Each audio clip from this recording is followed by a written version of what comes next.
exquisite speech. Students, if it was, please give a round of applause.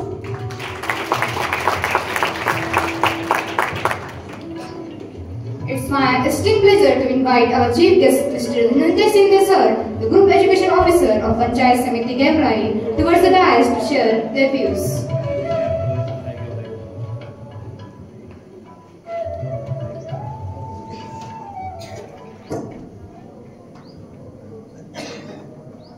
एकावन्नव्या विज्ञान प्रदर्शनासाठी उद्घाटक म्हणून आपल्याला लाभलेले गेवराई तालुक्याचे सन्माननीय तहसीलदार भेंडे साहेब, त्यांच्यासोबत आलेले मंडळ अधिकारी आणि तलाठी, आमच्या कार्यालयाचे विस्तार अधिकारी श्री शेमे सर, मोरे सर, केंद्र प्रमुख कुर्लेकर सर, सवासे सर आणि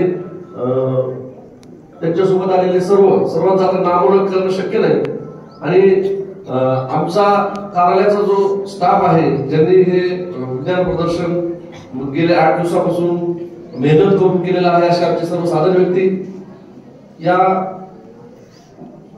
या शाळेचे प्राचार्य चाळक सर, त्यांचं सर्वप्रथम मी अभिनंदन करतो सर. अतिशय सुंदर नियोजन केलेलं आहे आणि आम्हाला हे स्टेज उपलब्ध करून दिलं, त्याबद्दल त्यांचं अभिनंदन.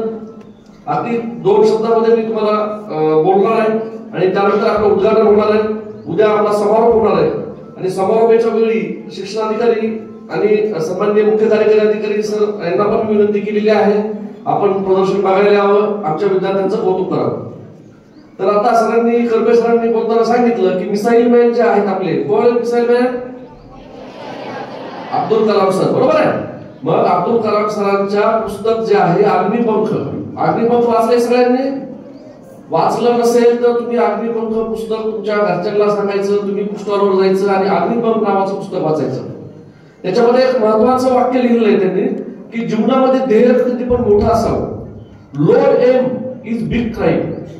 Low aim is big crime म्हणजे तुम्ही लक्ष छोटं ठेवणं हा सुद्धा एक मोठा गुन्हा आहे, असं अब्दुल कलाम सरांनी सांगितलं. तेव्हा मी सर्व आमचे जिल्हा परिषदची मुलगी आता जे भाषण करताना सर केमिस्ट्रीच्या सर्व संज्ञा तिने पाठ केल्या, ज्या केमिस्ट्रीच्या मॉलिक्युल्स वाचण्यासाठी आम्हाला भीती वाटायची, तिने एकही क्षण न थांबता 2 ते 3 मिनिटांमध्ये सर्व केमिस्ट्री मधल्या संज्ञा आणि मॉलिक्युल सांगितले, त्याबद्दल तिचं अभिनंदन.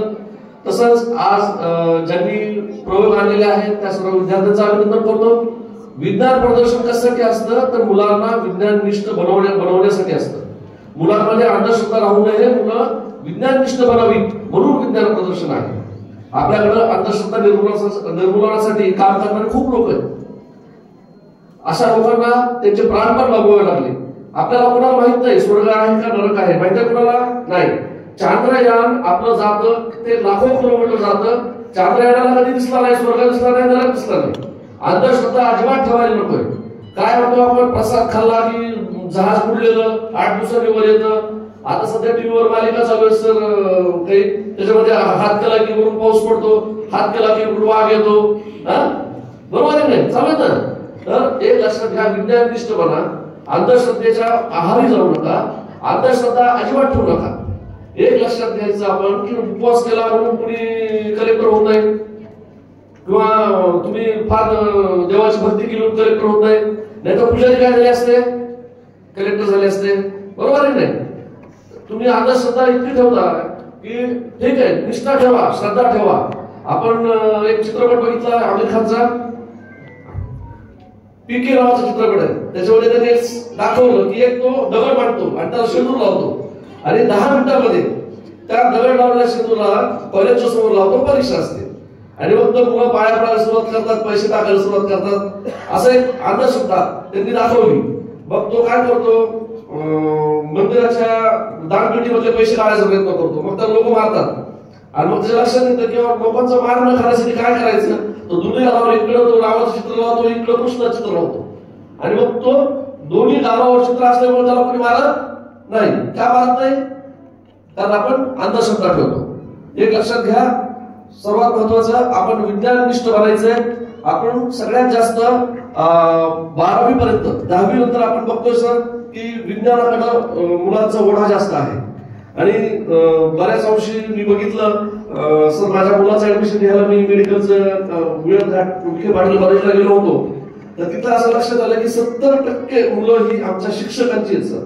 70% ऍडमिशन जे झाले मेडिकलला ते आमच्या शिक्षकांची मुलं होती, तुमच्यासारखी मुलं होती.